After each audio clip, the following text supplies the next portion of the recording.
예, 그 다름이 아니라 그 불법 그 사금융 예. 저 담보 대출 피해를 좀 봐가지고 예. 전화를 한번 문의점 전화드렸는데요. 네. 구체적으로 어떤 일 겪으셨는지 좀 제가 말씀해 주시죠. 예. 애기가 네 자녀거든, 애들이요. 예.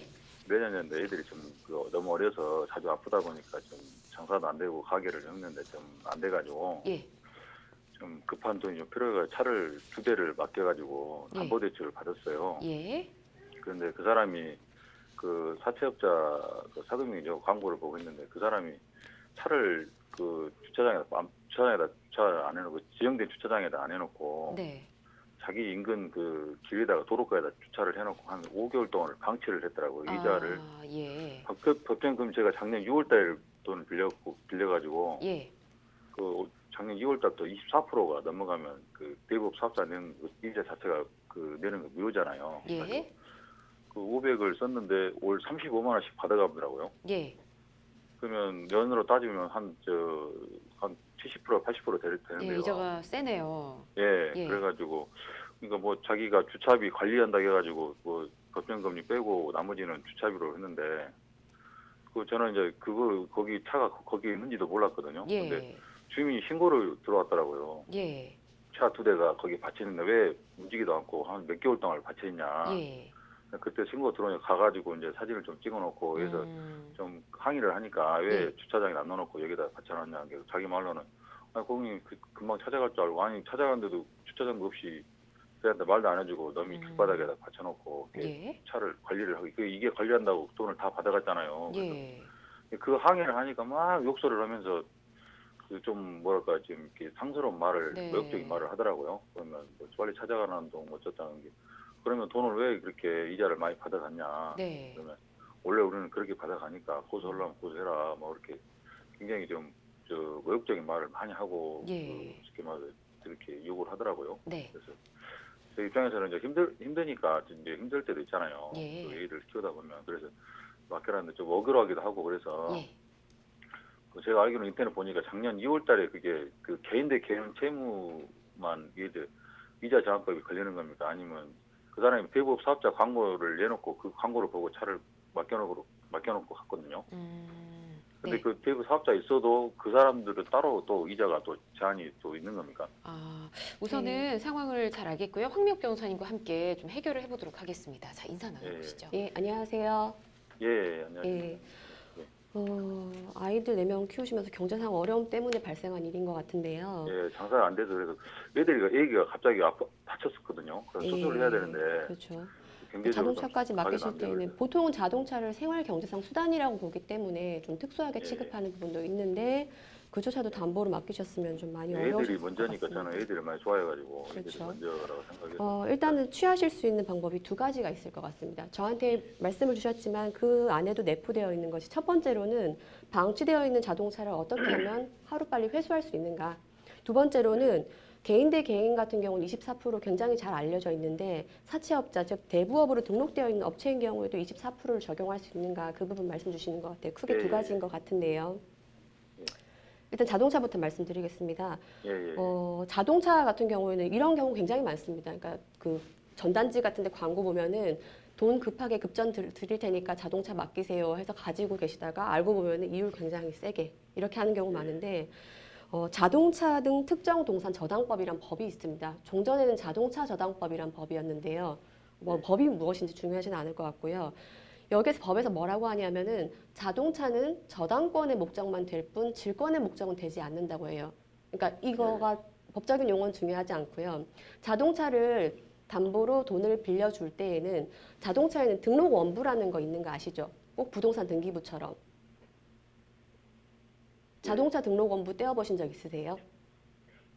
아니요, 그건 안 떼어봤습니다. 그런 굉장히 쉽게 뗄 수 있는데요. 민원24 같은 사이트에서 뗄 수 있고요. 주민센터에서 떼실 수 있는데 등록 원부에 보면은 소유자가 누구다, 담보는 어떻게 잡혔다. 그래서 마치 부동산 등기부처럼 되어 있는 등록 원부란 서류가 있습니다. 그 서류에다가 사채업자가 나는 저당권자요라고 해서 등록을 하는 방법만 가능하지 지금 말씀하신 것처럼 돈 빌려줬을 테니까 자동차 내가 가지고 있겠어. 그러니까 유치라고 하죠. 질권 점유 설정이라고 하는데 그런 방법을 하지 못하도록 되어 있어요. 따라서 상담자님께서 돈을 얼마를 빌리셨든 아니면 이자를 얼마큼 납부하셨든 그것도 어떻게 되냐면 500만 원을 빌렸는데요. 두 대 합해가지고 그 선이자를 35만 원을 떼가지고 465만 원만 입금해 주더라고요. 그렇죠. 그 이자 부분은 잠시 후에 말씀드리고요. 예, 일단 그 대출 약정이 어떠하든지 간에 이 사람이 자동차를 가지고 가서 방치든 주차장이든 상관없습니다. 가지고 가서 돈을 빌려주는 방식은 허용되지 않아요. 따라서 설령 내담자님께서 돈을 다 못 갚으셨다고 가정하더라도 자동차를 당장 나한테 인도를 하라라고 청구할 수 있습니다. 일단 그 부분이 먼저고요. 두 번째로는 내가 분명히 565만 원 선이자 공제하고 돈을 빌렸는데 무려 계산을 해봤더니 연 70 내지 80%의 이율에 상당한 이자를 내고 있으니까 이거 문제 있지 않은가라는 부분이 있으시잖아요. 예.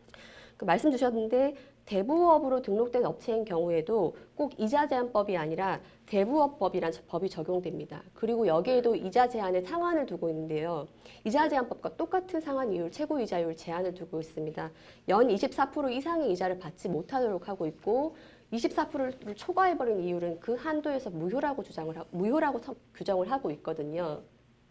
예. 그런데 따라서 원칙적으로는 565를 빌리셨다고 하면은 24%에 해당하는 원리자까지 465만 원을 받았죠. 400 얼마요?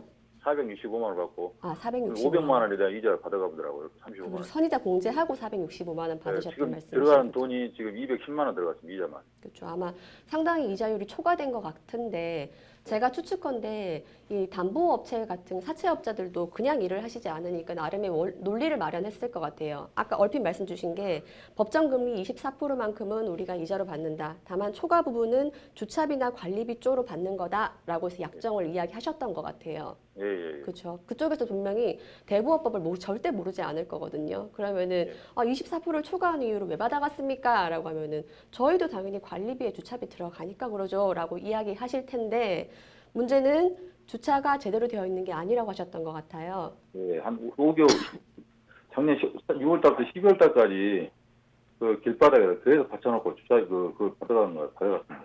사진도 다 찍어놨거든요. 그렇죠. 심지어 주민 신고까지 들어오셨다고 말씀 주셨던 예, 것 지금 같습니다. 이게 한 대는 남의 집 원룸에다 받쳐놔보고 또 한 대는 또 길바닥에다 받쳐놔보고 그렇게 해가지고 그렇죠. 지금 그래서 신고가 2건이나 들어왔거든요. 아마 추측컨대 그 사채업자가 24%를 초과하는 비율은 주차비 쪽이었습니다. 관리비 쪽이었습니다. 하는 항변이 맞아 들어갈 것 같지는 않습니다. 관리를 했어야 관리비를 썼을 것이고요. 주차 정식 맡겼어야 주차비가 들어갔을 텐데 거의 방치되어 있으니까 그리고 특별한 사정이 대전공은요. 네. 그 처음에 첫 차를 맡겼을 때, 차 한 대를 맡길 때 계약서를 줬는데, 두 대를 맡길 때, 따로따로 맡길 때, 그 계약서를 자기들이 다시 한다고 계약서를 몇 번 주라고 요구를 했는데, 계약서도 지금 안 준 상태거든요. 맞습니다. 특히 담보로 맡기실 때 사채업자들로 돈 밀리실 때 정상적으로 계약서 수령하신 분들이 잘 없으신 것 같아요. 가져가실 때 계약서는 슬쩍 보여주기만 하고 그분들이 보관하시는 경우가 많아서 지금 상황에는 아마 추측컨대 이런 내용이 들어가 있지 않을까라고 생각하고 가시고요. 네. 자동차 인도든 24%를 초과하는 이율에 대한 부당이득 반환이든 두 가지 청구를 들어가실 때 제일 먼저 하셔야 되는 거는 방금 말씀하셨던 거. 계약을 체결할 때 그 사람들이 2차 계약을 체결하면서 잠시 가지고 있다고 했던 계약서를 아직까지는 내가 가지고 있지 못해서 상대방이 문서를 소지하고 있다라고 해서 먼저 제출하시오부터 시작하시고 소송을 들어가셔야 됩니다. 예. 그럼 어떻게 소송을 하면 어떻게 차를 그러면 지금 얼마를 주고 찾아오면 돼요? 일단은요, 얼마를 주고 부분은 제가 보기에는 먼저 돈을 준다 안 준다 목적이 아니라 그 사람은 차를 가지고 있을 권한이 없어요. 왜? 법에서는 차를 가지고 있으면서 돈을 빌려주는 걸 애초에 금지하고 있기 때문이죠. 그래서 일단 얼마를 주고라고 생각하시지 마시고 당신이 차를 가지고 있을 권한이 없으니까 돌려줘. 자동차 인도 청구하시고요.